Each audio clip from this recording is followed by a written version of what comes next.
کوئی شخص نماز کی ادائیگی کر رہا ہو، جو نماز اس نے نیت کی ہے اس کو ہم نہیں توڑ سکتے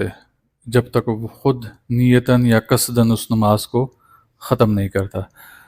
تو ہمارے یہاں ہمارے مطابق کسی کے اوپر یہ لاگو نہیں ہے، ہر فرقے کا، ہر مسلک کا بندہ اپنے مسلک کے مطابق چلتا ہے،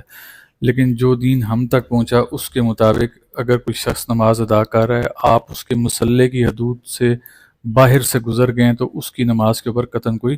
فرق نہیں پڑتا۔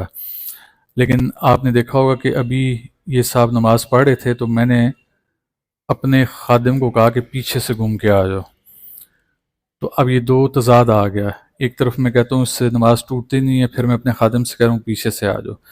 یہ وجہ اس کی یہ ہے کہ جب ہمارے پاس گنجائش موجود ہے، پیچھے سے رستہ موجود ہے، تو پھر اسے چاہیے کہ وہ ادباً پیچھے سے ہی آئے۔ لیکن اگر کچھ بھی رستہ موجود نہیں ہے تو پھر اگر وہ اس مصلی کی حدود سے آگے سے آ جاتا ہے تو آگے کی کوئی چیز رکھی جائے یا نہ رکھی جائے، اس شخص کی نماز کے اوپر کوئی فرق نہیں پڑے گا۔ کوشش یہ کرنی چاہیے آپ کو مطلوب اگر اس کے الٹرنیٹ راستہ موجود ہے وہ استعمال کر لیں، ورنہ نماز پہ اثر